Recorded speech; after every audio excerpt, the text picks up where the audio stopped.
Kyle Busch reveals that he could retire from NASCAR at the end of 2022, and Sammy Smith intentionally wrecks Taylor Gray on the white flag of the Xfinity Series race at Martinsville.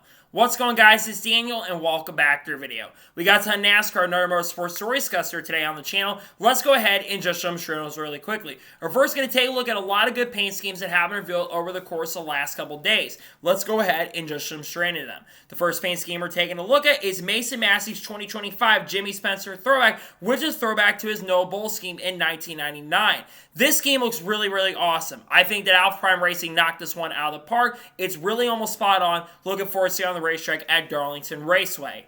The next paint scheme we're taking a look at is Sam Mears' 2025 Kurt Busch throwback to Kurt Busch's 2017 Daytona 500 win. They knocked this one out of the park at the Haas factory team. This one looks really excellent. It looks exquisite. Looks pretty much on air. Looks really great. Looking forward to seeing on the racetrack at Daytona.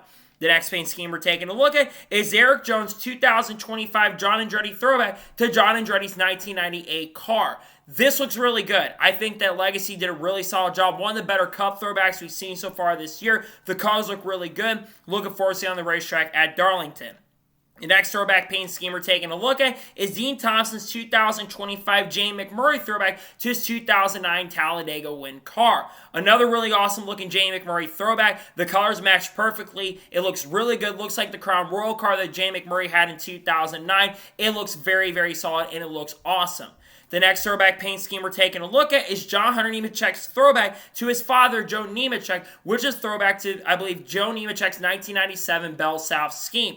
This scheme actually looks solid in my opinion. I think because you got to remember the Bell South scheme actually changed a couple times. So it's not just the normal color they had. They actually changed it up a couple times. So for that, I think it actually looks decent. And it's not the worst throwback we've seen so far this year. The next throwback paint scheme we're taking a look at is Ryan Blaney's 2025 Dave Blaney throwback to when he won at Charlotte in 2006. The colors aren't perfect on the car, but I think everything else about the car looks great. The yellow is really good. They've also got the hood logo looking really solid. The car looks really awesome. Looking forward to seeing it on the racetrack at Darlington. And the final throwback paint scheme we're taking a look at is Lee Honeyman's 2025 Jeff Green throwback to Jeff Green's 2000 championship car. I think that the Cope Racing family team nailed this one. This is really, really good. The colors match perfectly. The sponsorship looks really great on this car. It's a nice looking scheme. Looking forward to seeing on the racetrack at Darlington Raceway. And now we're going to head jump on to the next story of today's episode as we're talking about the number 88. As was reported by Trey Ryan, aka NASCAR Insights, that with Connor Zilisch winning the pole, which is first ever pole in the NASCAR Xfinity Series, this is the first pole for the number 88 car in the NASCAR Xfinity Series on an oval since Michigan of 2016. The driver won that pole was Alex Baldwin. I know it's been a long time since the 88 car had won a pole in the Xfinity Series on an oval, but I realized it had been that long because I know Dale Jr.'s driven a car and he's qualified well for some of these races, but hasn't qualified that great at times. And Carson Quaffle last year had some really good qualifying performances on the ovals last year. So I think it's really impressive to see the 88 car go back to victory lane. Not victory lane, but go on and win the pole. I think it's a really awesome story. And to me, it's pretty awesome and great to see that the number 88 was able to win the pole for the oval. Pretty awesome stuff overall.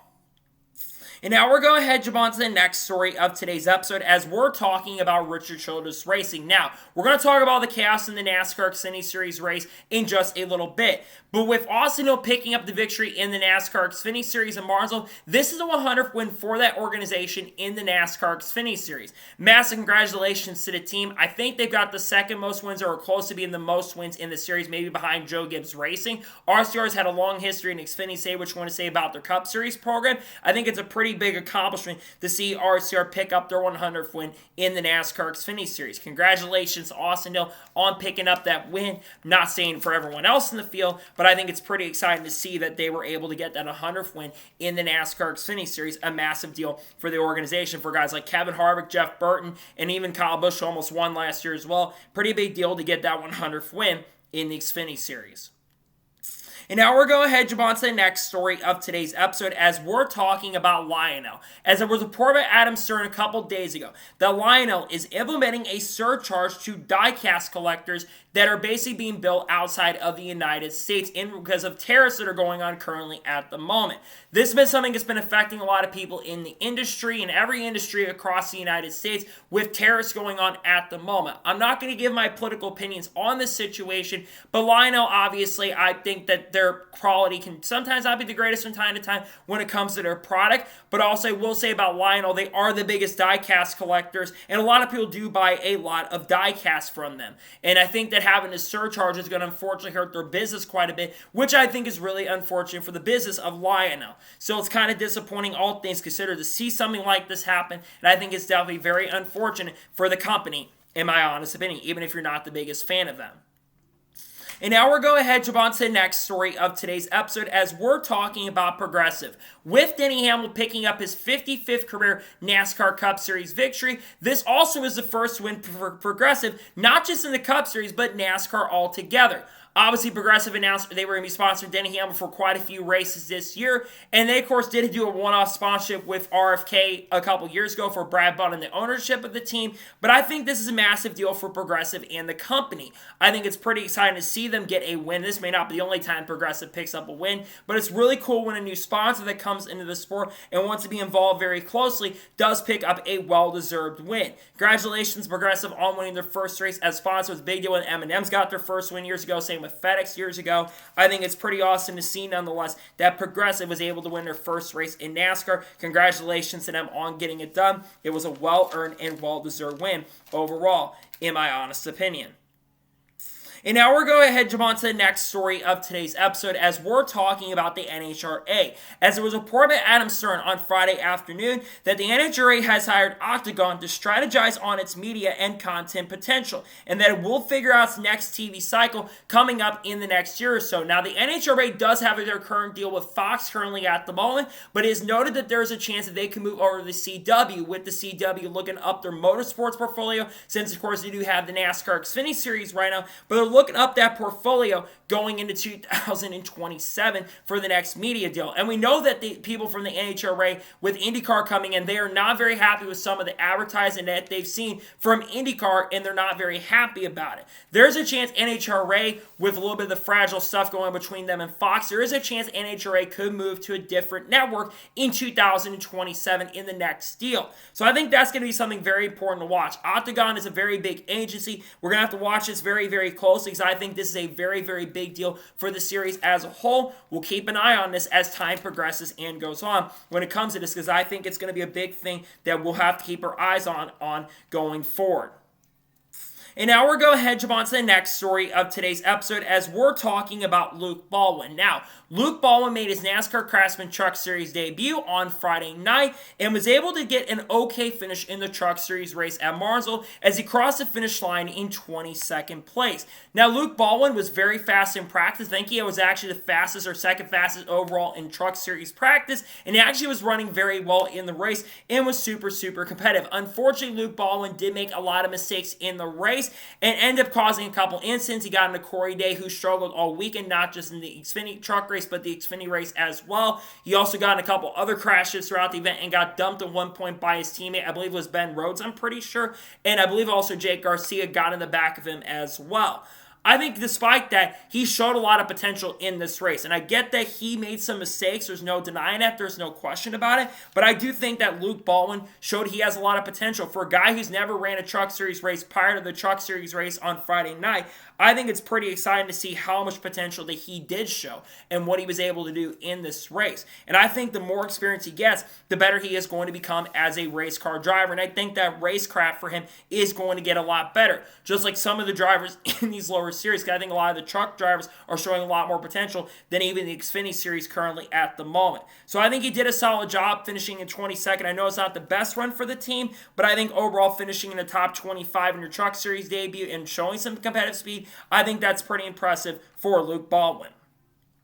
And now we're going to head jump on to the next story of today's episode as we're talking about Daniel Hemric. Now, Daniel Hemric, of course, on Friday night picked up his first career NASCAR Craftsman Truck Series win. But it was reported by Trey Ryan, aka NASCAR Insights, that with Daniel Hemric picking up his first win in the Truck Series on Friday night, this is the third longest a driver had gone between first start and their win in this series. I believe the two record holders are Michael Waltrip, who of course made his first truck start, I believe, back in 1995 or 1996, and then of course won the Truck Series race at Daytona in 2011, and I can't remember the other driver who got that second win. But for Daniel Hemric, he got this opportunity to join up with McAnally Hilgeman. A lot of people left the team. Charles Deneke, of course, went over to work with 2311 this year. We've seen how much Bubba Wallace has performed very, very well to start the year. And I think for Hemric, it's a massive deal to get that win and victory. And I think he could win a few more races this year, even though the competition in this series is very strong at the start of the season. So we'll have to see how the rest of the season goes for Daniel Hemric. But I think it's been a strong start for him. And I think that Daniel Hemric overall has done a very massive, and I think he's done a pretty good job. And congrats to him on picking up his first truck win. Yes, he wasn't a dominant guy all night, but I think he did a pretty solid job on the racetrack in that number 19 machine. And now we're going ahead and jump on to the next story of today's episode as we're talking about Tony Stewart Racing. As it was announced on Friday afternoon that Tony Stewart Racing is no longer going to be having Ford engines going forward effective immediately, and they'll be switching engine brands, I believe, to Chevrolet starting at the upcoming races in the World of Outlaws. After having an 8 or 9 year partnership with them, they are no longer working with them.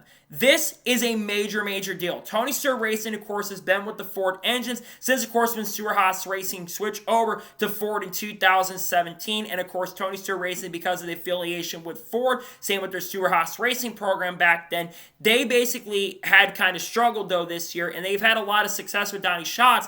But a lot of people in the industry do believe that one of the reasons that Tony Stewart Racing has struggled in the World of Outlaws this year is because of what has happened with the engines with Ford. And that's why they're switching, I believe, to Chevrolet going forward. We're going to have to wait and see if this leads to the team really being successful down the road and see if this can actually improve the team. Because I think that Tony Stewart Racing is one of the best organizations in the history of the World of Outlaws. And to see them struggle this year has been definitely very, very unfortunate. So again, I do think that switching it up and making the move to go to Chevrolet, I think that is a big deal for the team. And I think that this could lead to a lot of success and get them back to where they used to be a couple years ago when they were one of the top teams and winning championships left, right, and center. We'll see what happens, and we'll see if Tony Stewart Racing get back to that level. But I think it's kind of wild that they're switching from Ford after being with them for nearly a decade and switching over to Chevrolet, starting effective immediately going forward, which I think will help the team get a lot better, in my opinion. And now we're going to head jump on to the next story of today's episode as we're talking about Prema. As it was announced on Friday afternoon that Prema and the number 83 team for Prema has been officially issued a penalty following Thermal Club in regards to post-race tech.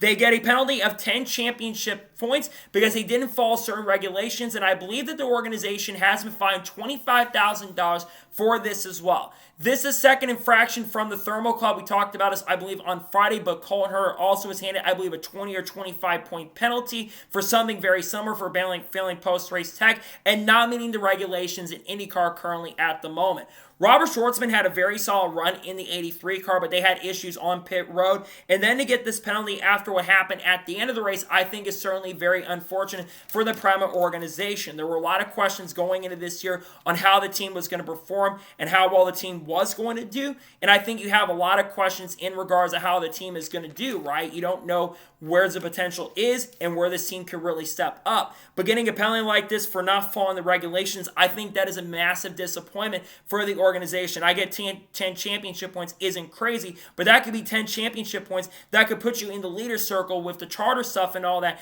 That could be really important for keeping your charter long term.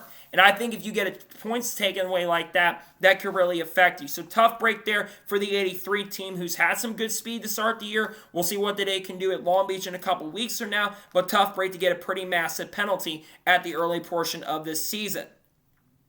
And now we're going to head jump on to the next story of today's episode as we're talking about Dollar Tree. Now, we talked about this on the channel, I believe, a couple days ago, but Family Dollar, of course, is no longer associated with Dollar Tree, and the merger has officially come to an end due to business not working out very well in regards to the merger. And apparently, Bob Pockers, I believe, on Saturday had asked Jimmy Johnson and representatives from Legacy Motor Club on what this is going to mean for sponsorship going forward over at Dollar Tree. Well, according to what Bob Pockers has reported, it sounds like that they are not expecting any effect on Legacy Motor Club going forward, and apparently because of the sale, Dollar Tree stock has apparently gone up according to Bob Pockers. This is a big situation, right? Because Dollar Tree and Family Dollar have been closely aligned together, and Family Dollar was actually on the card this past weekend at Martinsville Speedway. I think that it's a really big deal to lose a company like Family Dollar, who sponsored a lot of races last year for Erik Jones and, of course, John Hunter Nemechek over the course of the last couple years. Now, I do think that this team will find a way to find a sponsorship, and apparently they may have some new sponsorship coming down the road according to what Bob has reported. So there's some of those opportunities that I think are coming down the line. So I think that's a positive in all things considered, but I also think it's unfortunate when you do lose a big company like this, which is a company that's been having, again, some money trouble in recent years. But I do think also when you lose Dollar Tree, you do lose the opportunity to maybe grow as a brand. To me, it's really unfortunate to see them leave, but it's also good to see that it's not going to affect Legacy Motor Club any way, shape, or form. This team's had an up and down start to 2025. Of course, we'll talk about the disqualification here in just a short little bit, but I think it's unfortunate to see that things are being affected because of, which won't be affecting the team, by the way, but I think it's kind of crazy that we've had the Dollar Tree stuff come up in regards to some of those rumors. And now we're going to head on to the next story of today's episode as we're talking about Kyle Larson. Now, over the weekend, Kyle Larson was asked questions in regards to rain tires, but there was a question brought up in regards to potentially Kyle Larson racing against his son, Owen Larson. This comes off the heels this past week because Kyle Busch and Brexton Busch raced against each other a couple nights ago, I believe, on Wednesday night, and Kyle Busch actually beat Brexton Busch in the race. A lot of people thought Brexton, because of his experience racing in these little midget cars, they thought that Brexton was going to beat Kyle Busch. Well, Kyle Busch ended up finishing in third, and Brexton finished in sixth, which, by the way, Brexton made his first A-main in that car, which I think is actually very, very impressive for someone who is only 9 years old. The reason the question got asked is because, of course, Owen Larson, I believe, just turned 10 years old last year, I believe, and Owen Larson, just like Brexton, is on his way up in the ranks right now. And we've seen Brexton and Owen race against each other, but I think a lot of people would love to see Kyle and Owen race against each other, and maybe down the road, if Owen Larson does continue racing, which it sounds like Owen Larson does have long-term plans to be racing in motorsports, not just maybe on the NASCAR side, but the dirt side long-term. Talent has really shown from Owen. I think Owen's actually won some races in dirt and has shown a lot of promise and a lot of potential. And I think it'd be really awesome and fun to see both Kyle Larson and Owen Larson get the chance and opportunity to compete against each other. I hope it gets to happen in the near future. Maybe in the next couple of years, we may be seeing Owen Larson in a truck in the next 5 or 6 years. We all think about it, but we're not that far away from like 2030 or 2031. And I think that there's a chance we'll see Owen Larson making some truck series starts within the next 5 or 6 years or so. But I think it's awesome to see that this question's being brought up, and I really hope we do get to see Owen and Kyle get the opportunity to race against each other in the future to see where they are in regards to their status as talented drivers. I think it'd be cool for it to happen. We'll see if it does end up happening very, very soon. And now we're going to head on to the next story of today's episode as we're talking about Ryan Blaney. Now, before the NASCAR Cup Series race took place at Martinsville, early in the weekend, Ryan Blaney on the media center yesterday was asked questions in regards to the engine issues that have been plaguing his organization in the number 12 car over the course of the last couple weeks. And Ryan Blaney says that the engine issues from Phoenix and Homestead were different. He says they know what happened at Homestead and they know it's something that they can be fixed. While Phoenix are not entirely sure what exactly it is, but they're still trying to diagnose and figure out exactly what the problem is.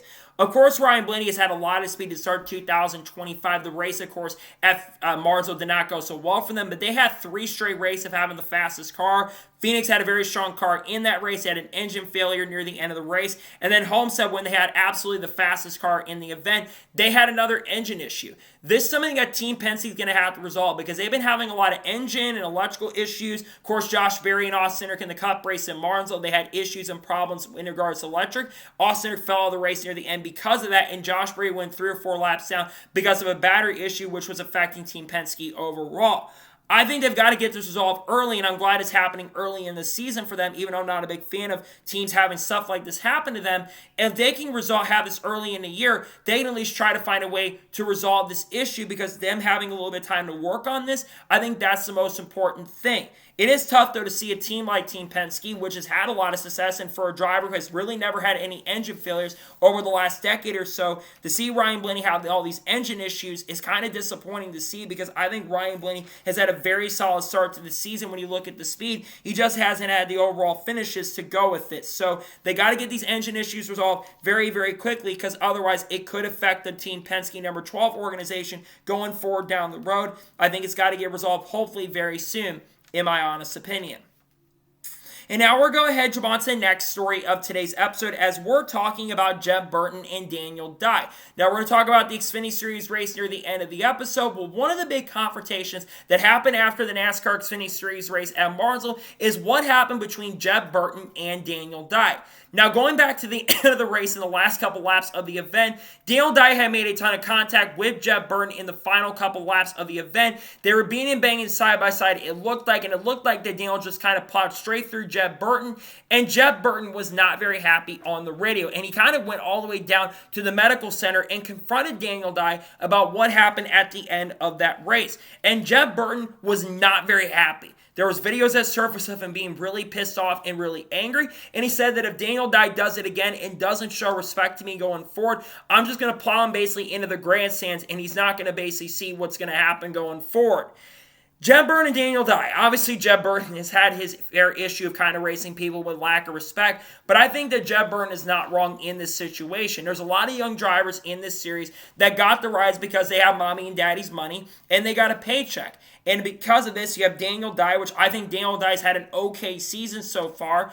But Daniel Dye also kind of drove like an idiot at times during the NASCAR Xfinity Series race as well. And that was just a culmination of all the issues that happened in the race, which I think Jeb Burton's also venting because of how frustrating the race was overall. You got a lot of drivers very pissed off, very, very angry after the race, which is justified, by the way, because some of the etiquette that we saw in the race was just inexcusable and unacceptable, and you can't have racing like that for this series to succeed. So I think in regards to these comments from Jeb Burton, I don't blame him for being upset, but I think, again, it's just a culmination of all the issues we've seen so far this year in this series, and I think there's a lot of cleaning up that needs to be done. Is it going to be done? I don't know at this point, but again, I kind of understand why Jeb's pissed off, because I think some of the etiquette we have seen in this series has not been the best overall, and I hope it does change going forward. And now we're going to head on to the next story of today's episode, as we're talking about Caden Honeycutt versus Corey Heim.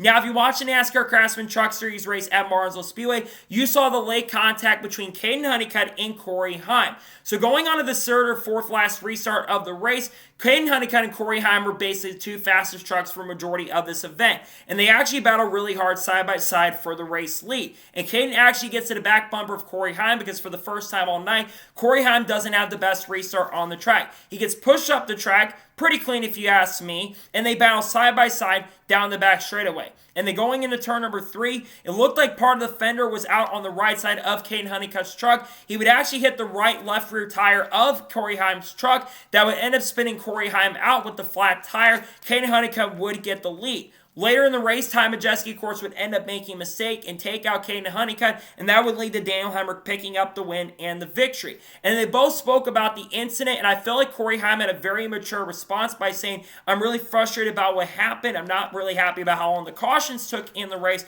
but I don't think that he did it intentionally. He said if he wanted to do that intentionally, he could have intentionally just straight up dumped him and wrecked him in the corner, which is not what Caden Honeycutt done. And Caden Honeycutt actually kind of said something very similar to what Corey Heim said. Caden basically said, I didn't want to do that. That was not intentional. I didn't want to cut his tire down to basically take the lead. I do feel for Corey Heim in this situation because Corey Heim had raced everybody with respect and very, very clean in this race. And I think that what happened to Corey was really, really unfortunate. It's 2 races in a row where Corey Heim had the fastest truck and nothing to show for it, even though he still salvaged a top 10 finish in 6th. So that's pretty impressive, all things considered. But looking at this situation, it wasn't intentional. Caden Honeycutt had a fender going out, and I think he hit his tire. And I don't think he meant to do that. That wasn't intentional. They wanted the race fair and square. And I think that's the last thing that Caden Honeycutt wants to do. I think Caden is one of the more respectful and clean drivers on the racetrack that is in that series. And I think to see that happen, it was definitely very unfortunate to see Caden get into Corey. He didn't do that on purpose. He didn't do that intentional. I feel bad for Corey. But again, I do not think it was an intentional wreck by Caden Honeycutt, in my honest opinion. And now we're going to head jump on to the next story of today's episode as we're talking about Casey Mears. Now, Casey Mears made his grand return to the NASCAR Cup Series this past weekend at Martinsville Speedway and finished in 35th position. He was credited originally with 36 because of Erik Jones' disqualification. He gets moved up to being in 35th position. And after the NASCAR Cup Series race concluded at Martinsville Speedway, he spoke on the run. He knew going into this race that more than likely that it wasn't going to be the best performance for the team, considering we know Garage 66, they're not the fastest organization in the world. And he says if he wants to come back once again and race in this series, that the team does need to be a little bit more prepared and they need to get their stuff together going forward. Now, I believe it was Trey Lyle or Matt Weaver who asked him if he was going to be looking to make some more starts in the NASCAR Cup Series in the future. He said he'd definitely be down to do it. He does want to reach 500 starts in the NASCAR Cup Series, but he said it would have to be at a road course or Martinsville once again. Despite the fact that Casey Mears had not been behind the wheel, I know he finished 9 or 10 laps down in the race, I think he did actually an okay job. He stayed out of the way, he didn't affect anybody in the race, and did what he was supposed to do. If you're a slow car and you're not a fast car, you need to get out of the way, and I think that's going to gain a lot of respect for the drivers who are in this series. For a guy who hadn't raced in a next-gen car going into this event, I think he did an okay job. Now, for Casey Mears long-term, I would love to see him come back. Again, he wants to reach 500 starts. I think only like 36 or 37 drivers have done it. Maybe he goes to a racetrack like Mexico City. That is certainly possible. Maybe he runs a short track like Bristol, perhaps, in a couple weeks. I think that would be a really good opportunity for him. And maybe he goes to a track where he's had decent success, like a Charlotte maybe down the road, like the Coke 600. I think that would be really fun to see. I know they tried to prove Tommy Joe Martins to do that, and unfortunately things didn't go through for Tommy Joe Martins to get the chance and opportunity to do it. But I think it'd be really fun for Casey Mears to come out and race once again. Again, I know he didn't do a really good job, and I say the same thing for Burt Myers too. I would love to see Burt Myers also come back and do some racing in the near future as well, which sounds like it's not out of the realm possibly that both these guys could make more starts in the NASCAR Cup Series in the near future. So I hope it does happen. I think Casey did an okay job. He didn't do a great job, but I think he did an okay job for someone who hasn't raced in this series in a very long time, in 6 years. I think he did an okay job. And again, I really hope there's a chance and opportunity that we do get to see him race once again in the NASCAR Cup Series with a little more experience. I think he'd do much better. I think he did an okay job. He didn't do a great job, but I think it was a decent job for the standards of that car, in my honest opinion. And now we're going to head on to the next story of today's episode as we're talking about Austin Hill. Now, Austin Hill, of course, did win the NASCAR Xfinity Series race at Martinsville Speedway, but I feel like this is a story that kind of got overshadowed because of all the chaos of what happened in the Xfinity Series race at Martinsville Speedway. Now, after the NASCAR Xfinity race had concluded, Austin Hill was in the media center, and he actually revealed some very interesting information in regards to him and Sheldon Creed. He actually says he regrets on some of the actions of what happened at Martinsville 2 years ago in 2023, and he actually says he respects Sheldon Creed very well. And he actually feels that he and Sheldon Creed have made up for what happened at Martinsville a couple years ago, and they actually hang out off the racetrack and do some hunting and fishing and all that stuff off the racetrack. This is really, really good to hear, and I actually gain a little respect for Austin Hill for this. Number one, admitting that what he did a couple years ago was wrong. I think what a lot of RCR did that night in 2023 was just not acceptable, and I think there was a lot of inexcusable stuff from even Andy Petrie, from Richard Childress, and then Austin Hill revealing that where Sheldon Creed was going to go. Of course, we knew he was going Joe Gibbs Racing at the time for 2024, but I think the way he handled that situation wasn't the best. And I think that it made Austin Hill and that organization look really, really childish and really, really bad. So to hear him take back what he said from a few years ago, I think he knows he regrets what happened. And I think most people would regret when you do stuff and do some things that are really, really questionable. And again, I think what Austin Hill did that night was not the best look for him as a driver. So to me, I think that he absolutely, it's good to see him take accountability for that, and he's been doing a much better job of that in all honesty. He apologized to Jesse Love after the race, and as much as I give Austin Hill a lot of crap for some of the stuff that he's done in the past, I think that he actually has shown at least a little bit of maturity. Not saying a massive amount, but I think he's shown a lot more maturity than he has in the past. And I think it's pretty nice to see that it can reveal that interesting information about the fact that he and Sheldon Creed have made up for what happened a couple years ago. What happened a couple years ago wasn't acceptable, but it's good to see that things have kind of gone toward a much better direction between both drivers, because they're going to be racing every week, and I think that both drivers need to learn how to race each other with respect, which I think that that's a big thing, and it seems like the respect has kind of gone back between both of the drivers at this point.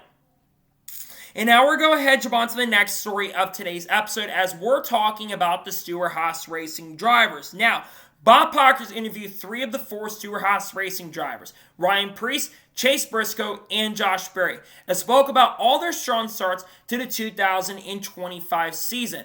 All 3 of those drivers currently at the moment, when you look at the playoffs, they are all in the playoffs currently at the moment right now. Chase Briscoe, I believe, is sitting in the top 10 in the standings. It had a pretty good run. Ryan Preece, I think, is like sitting 13th or 14th in the points. And keep this in mind, Ryan Preece has had 3 straight top 10s. He's been off to a strong start to this year. And then Josh Berry, of course, picked up his first career NASCAR Cup Series win. I think about SHR and all the firestorm and the fire sale of all the teams at the end of last year. And I think that Stewart-Haas Racing and all their drivers have really shown, not as much Noah Gragson at this point, but I think the other 3 have done a very, very good job. And it was clear as day that Stewart-Haas Racing was holding back the drivers at that team, because we've seen Briscoe, well, yes, Chase Briscoe has not picked up a win at this point in the Cup Series with the team. He's shown a lot of promise. Could have won last week at Homestead with the decent speed that he showed. And Josh Berry's had a couple really strong runs this year. If not for battery issues today, he probably gets himself a top 5 finish and might be up there contending with Denny Hamlin for the victory with how fast his car was in the race. To me, I think it's awesome to see all these drivers being able to have success in the early portion of the season. And I think that speed will continue for the program going forward. So I think you're going to continue seeing good stuff from the team. I think it's going to get a lot stronger overall. And I think as these guys continue to build their relationships with their teams and programs, I think things are going to get better in regards to performance. And I think it's exciting to see that these teams continue to show that big improvement that you're really going to need if you want to see success. There's a good chance all 3 of these guys that I just mentioned are going to make the playoffs. I think Noah Gragson's going to have to win a race, unfortunately, to make it. But I think the team's been off to a very solid and really strong start in the early portion of 2025. And I think that's going to continue going forward. And now we're going to head on to the next story of today's episode, as we're talking about Joey Logano versus Ross Chastain. Now, during the NASCAR Cup Series race, the 2 most aggressive drivers, I'd argue, in the Cup Series got into a little bit of a beef during the NASCAR Cup race at Martinsville. So I believe it was near the end of the race. There was contact, I believe, in turn number 1 or turn number 2. I'm not exactly sure, because Fox did not do a really good job in regards to the contact. And Joey Logano apparently got used up by Ross Chastain going into one of the corners. And Joey Logano had apparently bumped Ross Chastain back at one point for one of those incidents, and he was not very happy after the race concluded. Joey Logano, of course, spoke to the media after the race had concluded and basically called Ross Chastain a jackass, and he said that's twice in a row that he's caused incidents and caused me to not have the best finish in the world. Now, I don't really think what happened to Logano between him and Briscoe, I don't think that's on Ross Chastain, and I think that people are going to blame Ross Chastain for that incident, which Ross Chastain had nothing to do with that incident there. But it's kind of funny coming from the guy who's caused a lot of incidents and carnage in the past against drivers and has raced like an idiot. Now, does he have a right to complain when someone races him really aggressively and bad? I would say if he gets raced like crap and it's 2 weeks in a row, I can't blame him. But I really didn't see what happened at Homestead between those 2 guys, because Logano didn't really have a good performance at all and struggled through most of the event at Homestead. Now, the positive for Joey Logano that you probably take away from this is the fact he actually had a pretty dang good race for his standards at Martinsville. He ran top 10 a lot of the day and got a top 10. Came back from a spin and still finished inside the top 10. So if there's any glaring positives that you can take away from this race, if you are a Joey Logano fan and Joey Logano himself, is he finally ended not getting a top 10 and got your first top 10 of the year. Now Logano's going to have to try to build on that. Can he start getting top 5s? Can he win a race? Because I predicted he wouldn't make the playoffs this year. I said he'd win a race this year, but I said he would not make the playoffs in 2025 because I wasn't sure how Logano was going to do. but I do understand why Logano was frustrated. Now, obviously, Ross Chastain, he's going to have a busy week coming up. He's doing a double duty. He's going to run the number 9 car for Junior Motorsports, which he's going to be a favorite to win that race. And he's, of course, looking for his first Cup win at Darlington. He's won Cup races, it just hasn't won at Darlington at this point. I do think the Logano and Chastain are probably going to get into it near the future. If we go back to another short track race, maybe Bristol, even though Bristol's going to be beaten and banging, we're probably not going to see a lot of the stupidity that we've seen. But I do think overall there's a chance we may see beef between these two guys. But personally, I think Logano is crying wolf a little bit in this situation and maybe complaining a little bit too much about it, because I don't think that what Chastain did to him was super over egregious, in my honest opinion. And now we're going to jump on to the next story of today's episode, as we're talking about Corey LaJoie. Now, Corey LaJoie obviously had an opportunity to drive the number 19 truck for McAnally-Hogeman Racing going into the offseason. And of course, Dale Hemric was able to pick up the Truck Series win. And I believe it was Coop Designs on Twitter who actually talked a little bit of crap about Corey LaJoie. And Corey LaJoie actually responded to Coop's tweet by basically saying that I didn't sleep and I prayed and didn't pray and get the opportunity to drive the number 19 truck. And I'm happy that Dale Hemric and McAnally's team was able to pick up the win. When I look at this tweet from Corey LaJoie, I have to say BS from Corey LaJoie. And here's why I got to say BS to Corey LaJoie. Corey LaJoie even revealed on his podcast that he had the chance and opportunity to drive the number 19 truck. The 19 truck was available. He said the reason he didn't take the number 19 truck is because a lot of the people from the 19 had moved on to different things. Charles Denike moved to work with Bubba Wallace this year. Again, look how strong the team's been to start the season, and many of the personnel from that team have moved on to different organizations. I understand that you didn't want to go to a team that had made a lot of changes in the offseason. I get that, I understand, and I respect that a little bit. But Corey, if you've got an opportunity to choose between racing in a Cup car that's going to be in the back of the pack every single week, and you're not going to be a contender outside of super speedways, or go to a team that has potential to get you wins in the series and show potential and what you're capable of. Again, we saw with Dale Hemric on Friday night.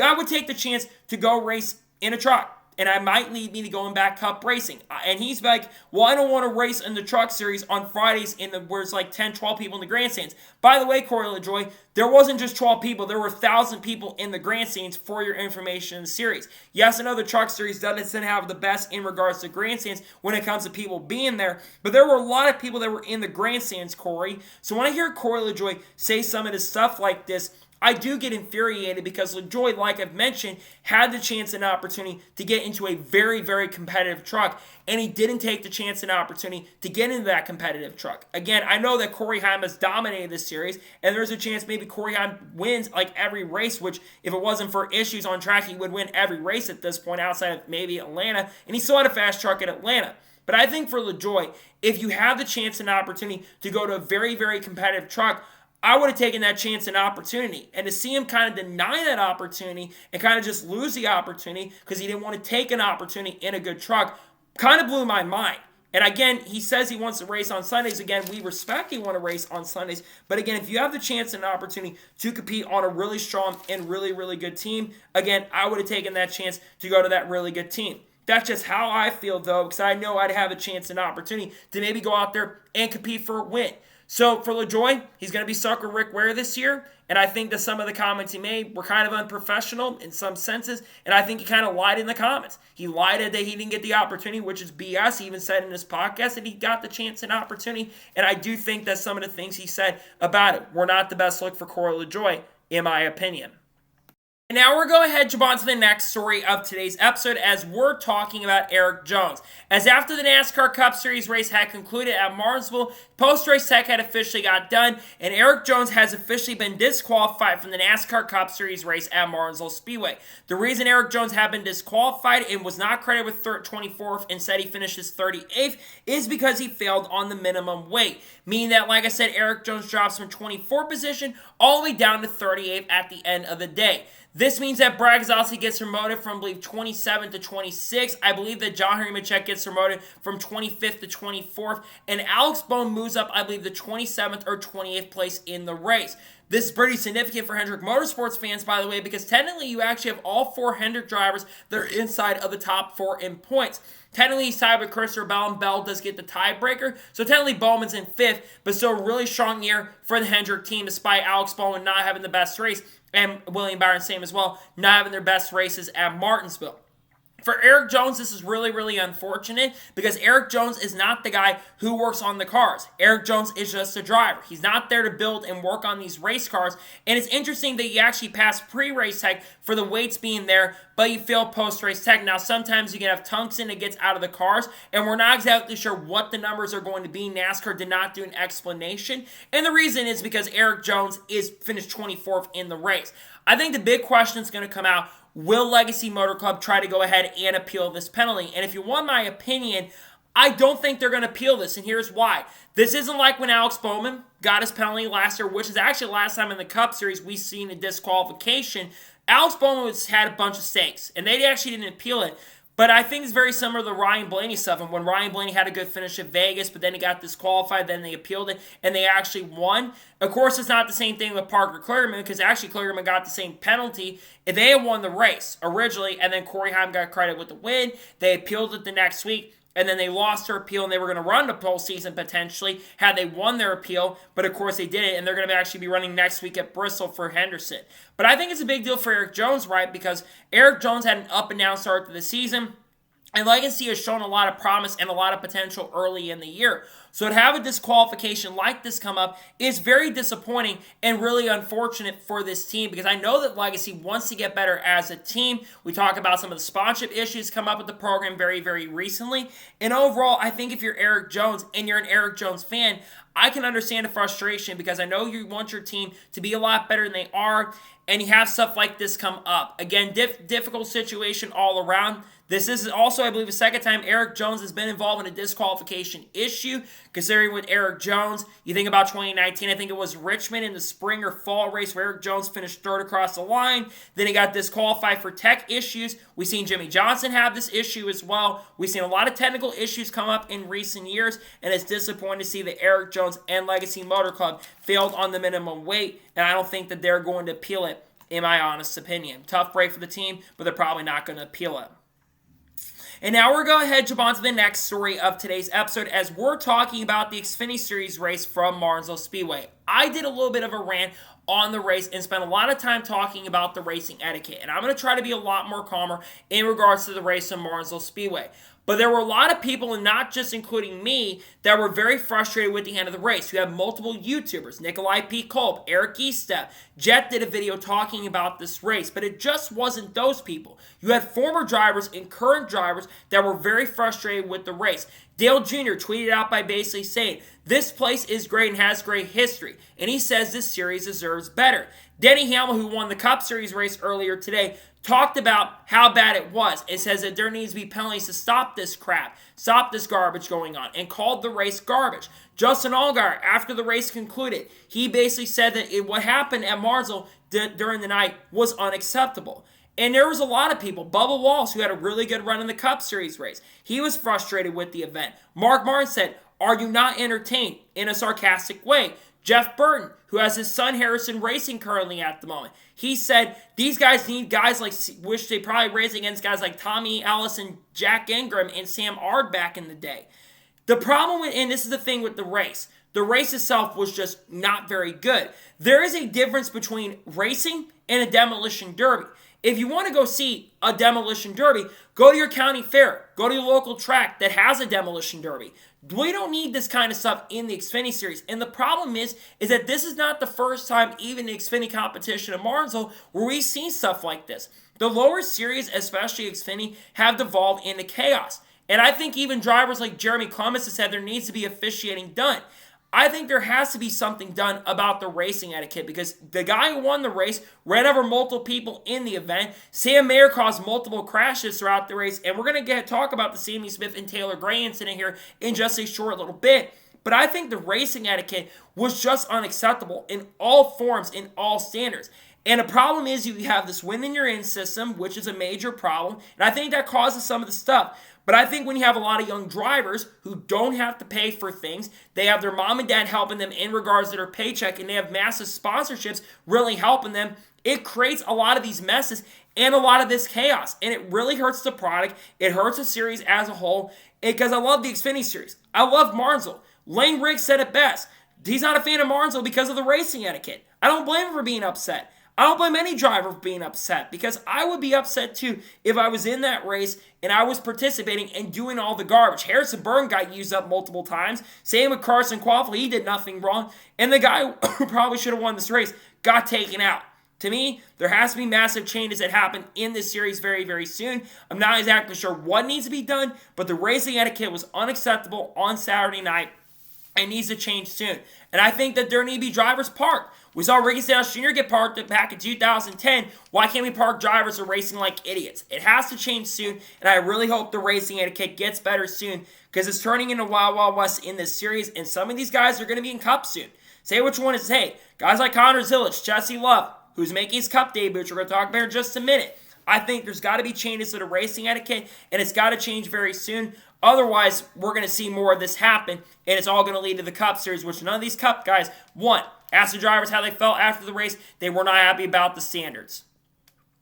And now we're going to jump on to the next story of today's episode, as we're talking about Jesse Love. Now, I did a video covering on this channel on Friday, but it was officially announced on Friday afternoon, before Xfinity qualifying happened, that Jesse Love will make his NASCAR Cup Series debut next weekend at Bristol Motor Speedway, driving number 33 car for Richard Childress Racing. And C4 Ultimate Energy will be the sponsor on that car. C4 Ultimate Energy has been really closely aligned with Jesse Love over the last couple years, and now he will be on the car for the first time in the Cup Series. There's been rumors and speculation, of course, over the course of the last couple months that this was going to happen, going back to the offseason when it was announced that number 33 car was going to be back on the track this year, not just for Cup, but for Xfinity. There began to be speculation that Jesse Love was going to be in that car, considering it was announced earlier in the week as well that Austin Hill will be driving number 33 for 5 starts, including this weekend at Darlington Raceway. We've been kind of expecting that this was going to happen.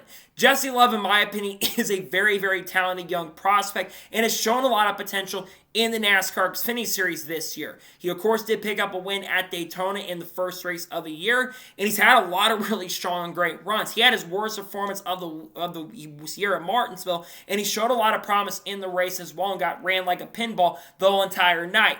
But I think for Jesse Love, the ultimate goal in this race is he's just going to be out there trying to get some experience, because we all know that it's an uncertain future for Kyle Busch currently at the moment right now, and we'll talk about that here near the end of this episode.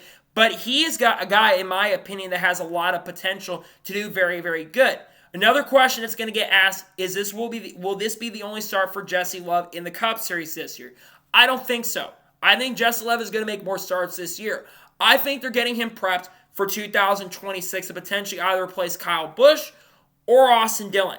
We know Austin Dillon's not too far away from probably going to more of an executive role with the team, and we've kind of talked about this, but there were rumors last year that Austin Dillon was going to retire at the end of 2024 and go to an executive role. And Richard Jones isn't getting any younger, and I think many people are expecting that in the near future, you're going to see Austin Dillon go to more of that executive role. So I think that will happen potentially, and I think Love will be the replacement for either Austin Dillon or will be the replacement for Kyle Busch in the Cup Series, unless RCR gets a third charter, which is certainly possible, and I think that's something that we will be watching for sure on that front.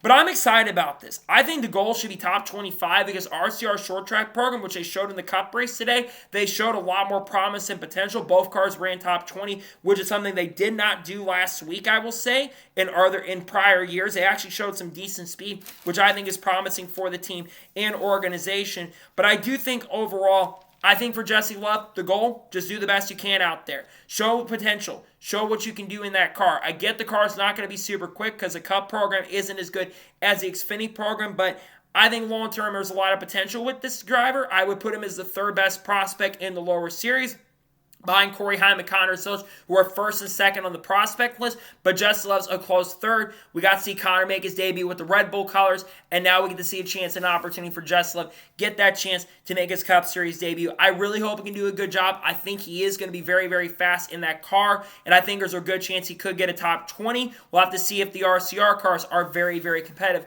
when we do get to Bristol next week. Hopefully he can do a really good job in that number 33 car when we get to Bristol.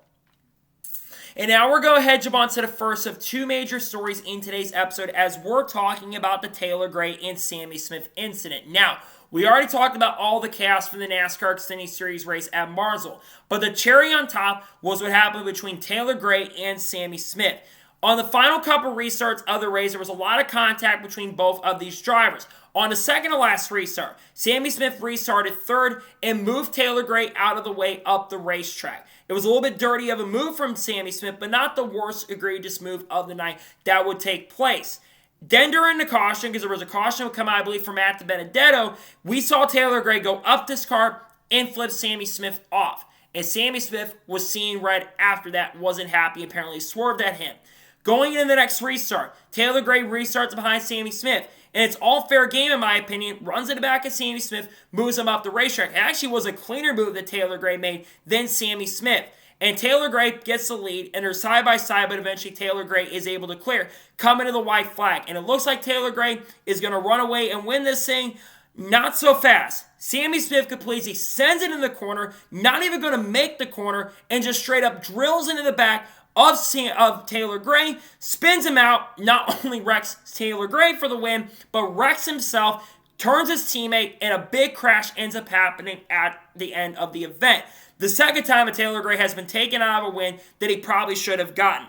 Now, after the race had happened, Taylor Gray was obviously not very happy, but he was headed over to the medical center for what happened on the racetrack. And words were exchanged. It looked like that Taylor Gray wanted to fight Sammy Smith, but of course there was security right in front of these guys, and they basically were exchanging words, and there was a lot of very angry drivers, including these two individuals. Sammy Smith spoke after the race to the CW, and he also said, "I did what I had to do to win. I'm not proud of what I did, but I had to do what I had to do to win." Which I've got to say this to Sammy Smith. Sammy Smith, you didn't have to do that. You did not have to send it almost 25 100ths of a second faster than the guy in front of you. What was your goal? Not only did you take out the guy in front of you intentionally out of a win, but you took yourself out of a win. Because you did that. You just lost respect from the whole entire garage. And that was one of the dumbest and stupidest moves I have seen from Sammy Smith. And Sammy Smith has not been the most impressive driver in the Xfinity Series. Let's get that right. Sammy Smith is only there because of funding. If Flying J wasn't there and didn't have a prior association with Junior Motorsports, I don't think Sammy Smith is in that car. Taylor Gray, I know he brings funding too, but Taylor Gray absolutely did not deserve that. So he flipped you off. Okay, does that give you any excuse to send it nearly 3/10 in front of you with no brakes whatsoever? You send it, you are going to make the corner unless you take the guy out in front of you. What were you trying to accomplish there? Do you want to earn respect in this series? It's race 7 in the season. I get it's a short track. I get you want to win. And he basically also said that I'm not paid here to finish second. I want to win races. You don't want to take a second place finish. You could have taken second, and we wouldn't have had all this chaos, and we wouldn't have any carnage.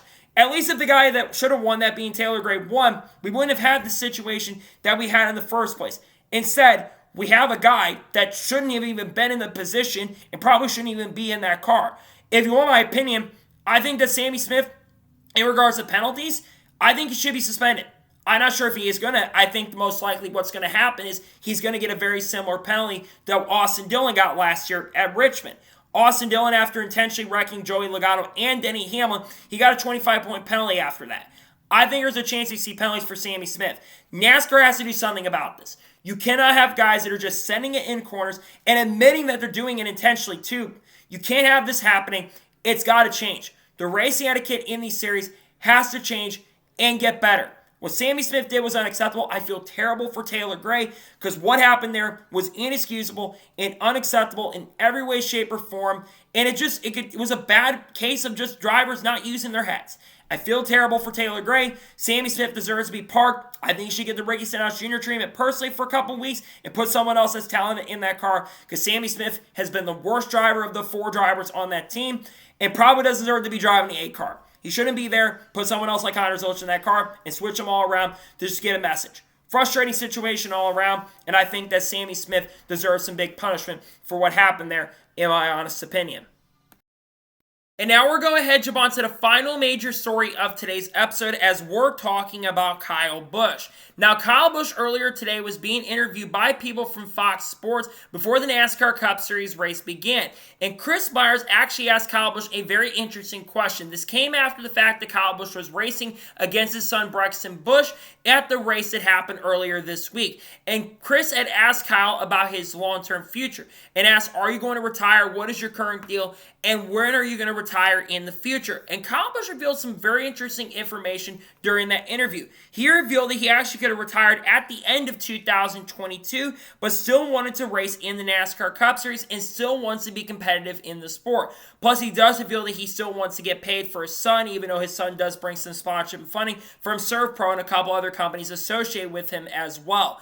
This definitely shocked me a little bit because going back to 2022, we all remember how crazy the silly season was. Kyle Busch, we all knew very likely he was not going to return to Joe Gibbs Racing. We all thought early in the season he was going to return. This comes off the M&M situation when M&M's, of course, announced they'd be leaving at the end of 2022. And there was a lot of rumors and speculation about Kyle Busch's long-term future, what he was going to be doing. But one thing I don't think a lot of us thought was that Kyle Busch was going to retire. Now, Kyle Busch obviously has been not as strong in 2022 as he'd been 3 or 4 years ago, but Kyle Busch's stock was still very, very up. And the video numbers were also big for that as well because Kyle Busch was a massive sweepstakes around him. It was the craziest sweepstakes in a silly season we had probably seen since either the 48 sweepstakes in 2020, who was going to take the 48 car, which Alex Bowman definitely did, and then, of course, they switched 88 to the number 5 car.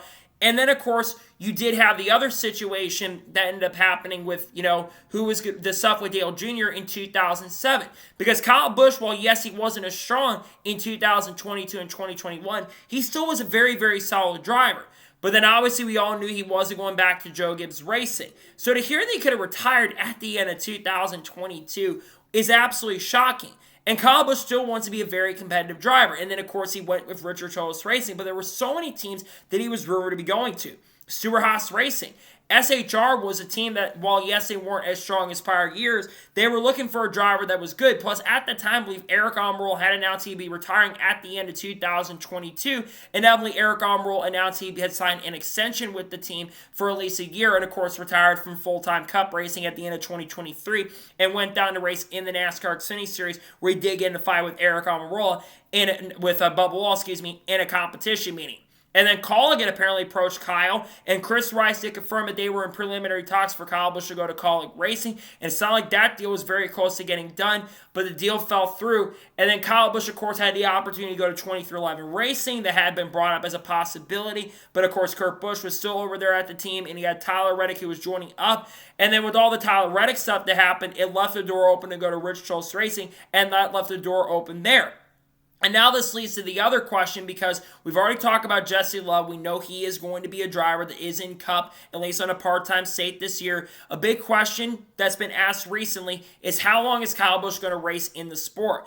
To be honest with you, I'm not entirely sure. Kyle Busch is starting to get a lot older. Kyle Busch will turn 40 in about a month or so from now. And Kyle Busch is also not the same driver he was even 4 or 5 years ago. Is Kyle Busch an awful driver? No, absolutely not. Kyle Busch is still one of the best drivers in NASCAR Cup Series history.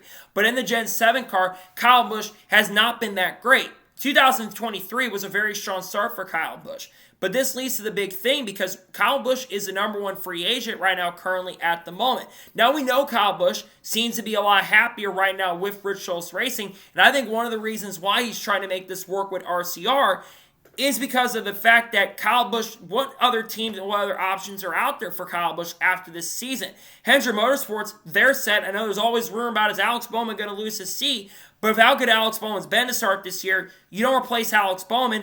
Byron has a contract through this year, but he's going to get an extension if he already hasn't. Kyle Larson's contract goes through 2026, and he's probably going to sign one more extension before he kind of moves away from the sport.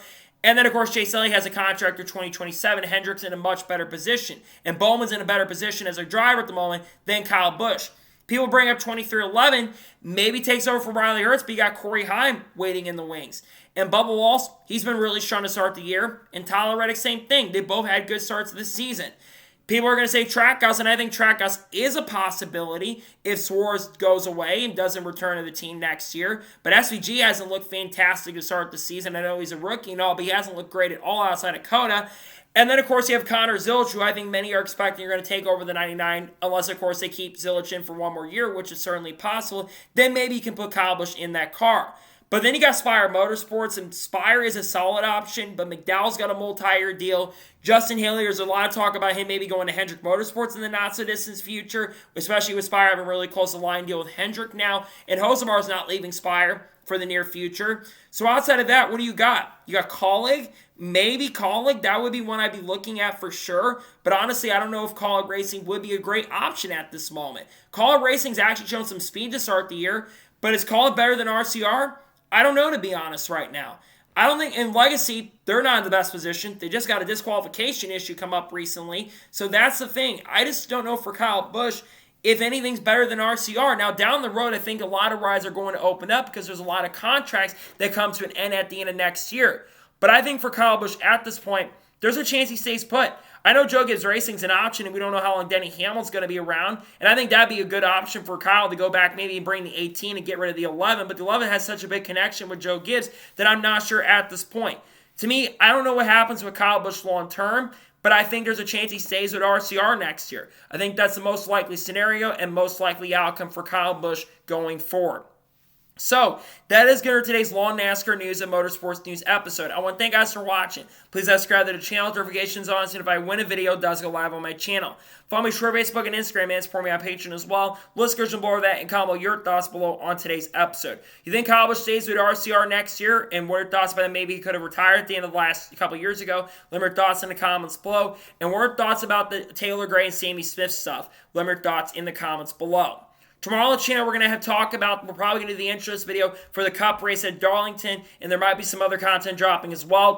Wednesday, of course, we're going to have a NASCAR news video more than likely, and Xfinity Series race picks, and then, of course, on Thursday, we're going to have Cup Series race picks dropping for Darlington and Throwback paint scheme videos. Well, I might do that earlier in the week. I'm not sure at this point. We got content coming up, Haley, Shane Van Gisbergen, Cards, Kurt Busch, Kyle Busch, Connor Zilic, Jr. Motorsports, Sheldon Creed, Sam Mayer, Eric Almirola, Bubba Wallace, Tyler Reddick, Chase Elliott, already mentioned that, Cletus McFarland, Matt Benedetto, Frankie Muniz, Tony Breininger, all the good stuff we'll be talking about in the channel, same with Dodge, Ford, and Honda. So anyways, like I said, I want to thank you guys for watching today's episode, and I'll see you guys next time for more great, awesome NASCAR content and other motorsports content on the channel like this. Take care, everybody.